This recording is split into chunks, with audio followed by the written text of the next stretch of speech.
So here we are outside of another Masonic lodge. This lodge happens to be the lodge that I was initiated, passed, and raised. If you don't know what that is, come with me inside, because you've just entered the coolest life.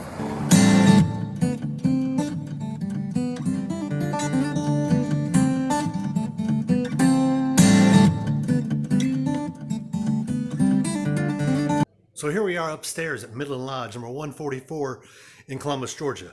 Some people call it Midland, Georgia, but it's still within the same community, but it's near Columbus. But this door here, we're going to be walking through in just a minute. And what it's going to show you is a lot of different things. Come along with me. So this is our main room that we would sign our book. As you can see, there's a book here to sign. And this is happens to be a sword that I donated to the lodge. That's what we call the Tyler sword. It normally sits outside here, and you can see here we've got a list of how we line up. Treasurer, secretary. It's got the list of people of how they line up when we come into the lodge in order to open, because we have a formal opening, and most lodges do that. Here you'd see our preparation room. And also, if you remember some other lodges, they had a drawer that you would open up to put their aprons in. This particular lodge actually hangs them, and they've got them all labeled across the top. They hang their jewels, which is basically their collar, and their apron here. So this would be the officers of the lodge. Every officer would take a particular station. Even if you're a past master, you could wear your past master apron, but you would also wear this jewel. Again, there's a sign-in book. And as you first enter this lodge, it's got a little bit of an echo. When I was here just 2 years ago as the master, we had a drop ceiling. In fact, you can kind of see about where the line was. But along the walls, we have it decorated with past members that really did a lot for the lodge. It's not a big lodge. It's actually probably one of the smaller lodges in the area, but it definitely has its own appeal. One thing you might notice here is unlike some other lodges, the chairs are a little shorter than others, but our senior warden sits in a nice area, and you can see this is the level here that he's got is really nice. That's a nice touch they've recently added. And again, you've got the columns over here. As I mentioned before, every lodge has got its own kind of columns and what it does as far as how ornate they are. It's kind of whatever the lodge decides to make its columns. This one here is more than one color. There's brown, there's an off green, I think around the bottom there's a gray, there's a gold. And that's the room we were just in with the aprons. And here is a list of their past masters.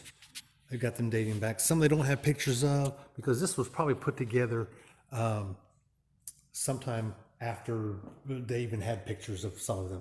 Some of them they did. Some of it might have just deteriorated. It wasn't a good picture that we had on the wall, but it goes on down to this area down here.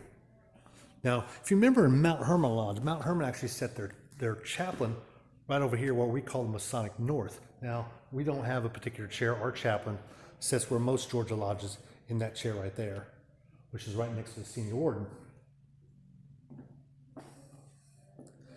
And you might recognize that cat there. That's my picture there, because I am a past master of this particular lodge. I was past master in 2018, so they put my picture up on the wall there for when I served here. Used to sit in that chair right there. That's our master's chair.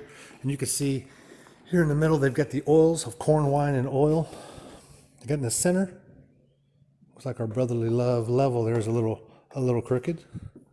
But they've also got 3 gavels here. These are traveling gavels.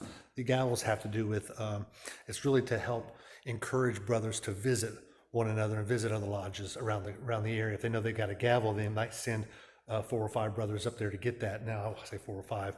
Normally it takes at least one of your main 3 officers and at least 5 other brothers, or maybe 4 of the brothers, depending on which gavel it is. Some of these gavels take 8 officers to come get. So you really don't want to have a lot of gavels, because that means people haven't come to see you, but it could mean also that you've actually just gone and you've traveled so much that you've gotten those gavels. So you kind of want these gavels to move around the district and or the state, depending on how far the gavels are allowed to move around.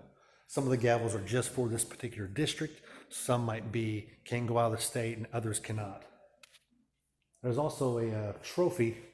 I think they used to have a trophy here. One of the other lodges might have got the trophy. You got to have 12 members to come get that trophy, and it is that number of gentlemen there. They would take a gavel and they would take a trophy. But after that, if you have 5 or 8 members, you can take one of those, but you can't take them all. So they don't travel together. But you can basically take your pick. So that's something different they have here at this lodge that you won't see at some other lodges. We have a piano back here in the back, as most lodges do. They don't have a particular, or we don't have a piano person that plays right now. And we've got some of our working tools and a nice little setup there. So this is the lodge that I said I was initiated, passed, and raised. That means when I came into Masonry, I was initiated in this lodge. Once you get initiated, you can then decide to affiliate with other lodges, and then you can also go visit as soon as after you're initiated, passed, and raised. So you're initiated. It's basically the induction process per se. So you would get initiated, maybe passed and raised, more than likely at the same lodge. It's going to take you about 6 months. Once you get in, then you can then get your dues card and you can go affiliate with other lodges throughout the state and throughout the country and throughout the world, as long as they're recognized, as I've said before, in that special book per your state. Your state has got a book that when you open it up, it tells you exactly what lodges you're allowed to go visit and what lodges you can't, because you can't go visit every Masonic lodge. You just can't. But you can go participate with anyone who's in there, and it's a really thick book, so there's tons of lodges to choose from. If you visited every lodge possible that you could visit, then they'd probably let you go visit other lodges, but that'd be about impossible. I don't think there's enough. You'd have to be 200 years old before you could visit all those lodges. I promise you, there's that many in there. So anyway, I hope you enjoyed this video. I wanted to give you a quick look down here at the altar. I always have a copy of normally King James Version of the Bible is there. Although we're not a religious organization, we do have religious values, and we do believe in a higher power, and we have prayer when we have meetings, and we have prayer when we close the meetings. So that's important to us. That's important to us. But as you can see by this here, pretty standard. What you'll find in Georgia, you'll find the lights here and over there. You see the 2 lights over here. And then they're not going to be grouped to one side. They're going to be around the altar here. That's pretty standard in Georgia. You're going to have the altar, and the ornateness is pretty lodge specific. And as most lodges do, this will actually open up. I know that because I've opened it before, but it will open up and we store things in it.